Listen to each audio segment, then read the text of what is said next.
grabe ng panahon ngayon mga kabahedor. Mga minor de edad pa, mga edyante, walang takot bumabaril, no? So trending na mga yun ng ano kabahedor, no? Ang doon sa Tacloban, no? Barilan doon sa di matawag na barilan nung namamaril ng mga estudyante. Alam mo kasi yung kabahedor, bakit nagawa yan? Dahil lang sa mga bully, no? So hindi natin masisisi yung namamaril. Dapat imbestigahan muna siguro mga ganyan, no?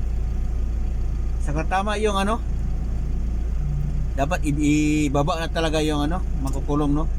Dapat 10 years or pag makapatay, dapat ikukulong na yan, no?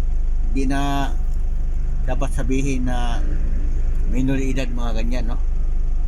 Kasi marunong na sila pumatay ng tao, diba?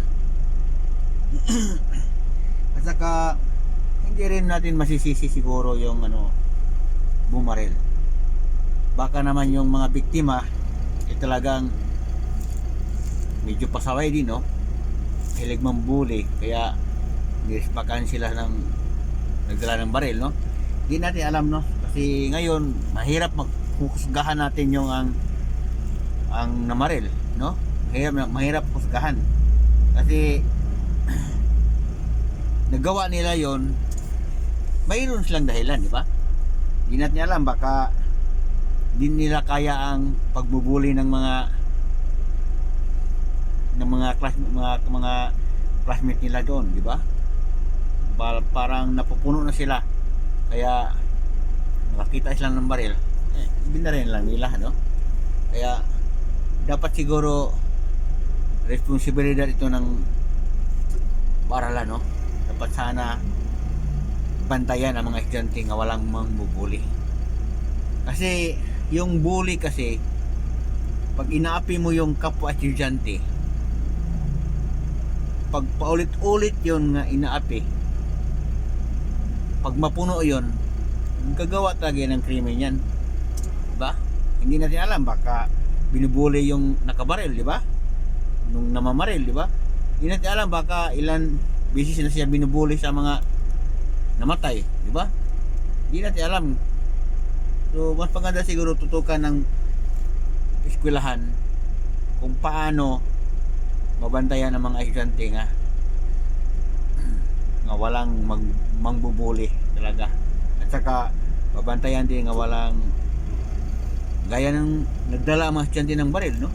Bakit hindi yun nabantayan ng guardia o mga teacher, diba? May iwasan ang ganyan kung ang eskwelahan mismo, kung mayroon silang ano dyan, no? Kung mayroon silang mahigpit na pang ano dyan sa eskwelahan. Ngayon anong nangyari ang kabahedor, grabe, matindi na talaga. So yan lang masasabi natin, no? Huwag natin husgahan yung namaril muna at saka yung namatay, dahil hindi pa tapos ang investigasyon, no? Pero kung yan man ang lumabas man sa investigasyon nga kaya nagawa nila yon dahil hindi nila makaya ang pangbubuli, so dapat siguro bigyan natin ng pansin din, no? Ng consideration ng ganyan, diba? Sa ngayon hindi mo natin investigahan o hindi mo natin yon husgahan both side. So tapusin muna natin ang investigasyon, no? Sa nangyari ngayon, napakalungkot lang, no? Napakabata pa talaga na tapos may namatay na, may nakapatay. So ito ay dapat tutukan ng ano, ng DepEd, no? Hindi kay at ang tinutukan lang ng DepEd yung ano lang, yung PTE, diba? Tutukan niyo kung paano maiwasan ang mga ganitong bagay sa eskwelahan. Yan lang.